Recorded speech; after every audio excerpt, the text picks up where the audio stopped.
Radio Hindustan.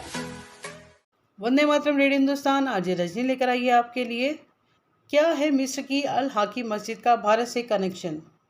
America के आधिकारिक दौरे के बाद प्रधानमंत्री नरेंद्र मोदी अपने अगले पड़ाव मिस्र पहुंचे।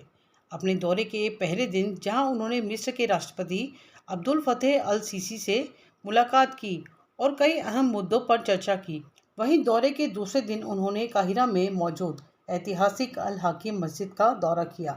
प्रधानमंत्री मोदी मिस्र के राष्ट्रपति अब्देल फतह अली सीसी के निमंत्रण पर यह यात्रा कर रहे हैं।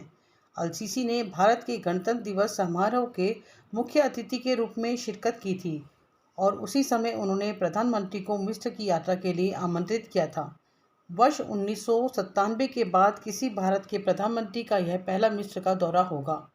प्रधानमंत्री शनिवार को मिस्र की राजधानी काहिरा में लगभग 1000 साल पुरानी अल हाकिम मस्जिद में गए, जो भारत के दाऊदी बोहरा मुसलमानों के लिए एक महत्वपूर्ण सांस्कृतिक स्थल है। दाऊदी बोहरा समुदाय के साथ प्रधानमंत्री मोदी के कई वर्षों पुराने और मधुर संबंध रहे हैं। मिस्र सरकार के पर्यटन मंत्रालय के अनुसार इस मस्जिद को नवीनीकरण के बाद फिर से खोला गया, जिसे पूरा होने में 6 साल लग गए। इस काम में दाऊदी बोहरा समुदाय ने भी सहायता की।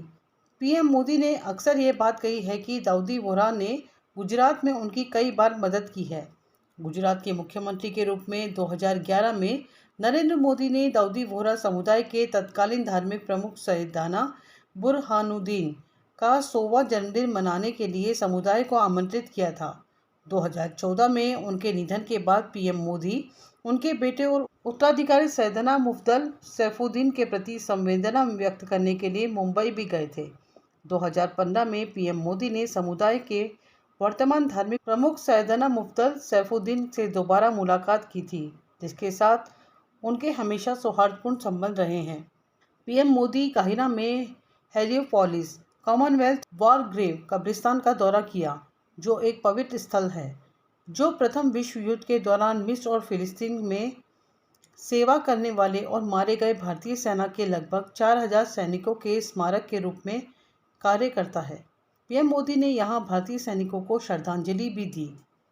मिस्र के राजदूत वेल मोहम्मद अवद हमीद ने कहा कि प्रधानमंत्री नरेंद्र मोदी की मिस्र यात्रा को द्विपक्षीय संबंधों के लिए गेम चेंजर के रूप में देखा जा रहा है, जिसमें दोनों पक्षों को सुरक्षा से लेकर व्यापार और निवेश तक के क्षेत्रों में सहयोग बढ़ाने की उम्मीद है।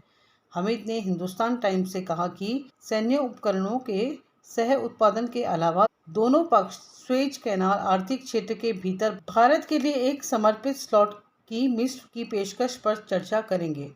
मिस्र के राजदूत ने कहा कि किसी भारतीय प्रधानमंत्री की मिस्र की आखिरी द्विपक्षीय यात्रा 1997 में हुई थी।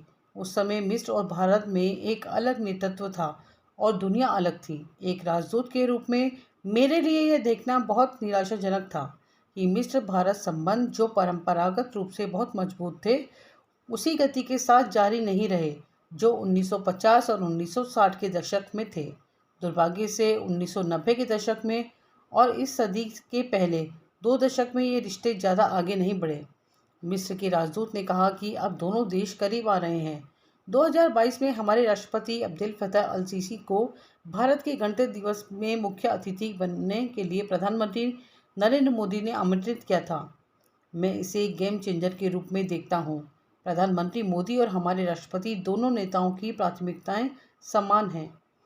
अपने देशों का आधुनिकीकरण, औद्योगिकरण, रोजगार पैदा करना, विकास और पर्यावरण जागरूकता। मिस्र को भारत की G20 अध्यक्षता के तहत अतिथि देश के रूप में आमंत्रित भी किया गया है। हालांकि आज भारत दाऊदी बोहरा समुदाय का सबसे बड़ा केंद्र है।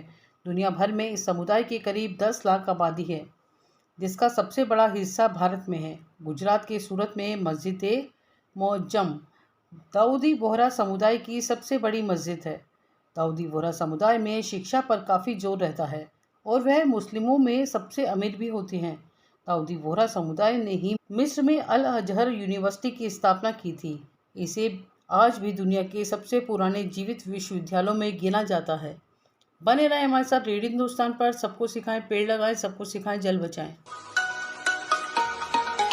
रेडियो हिंदुस्तान।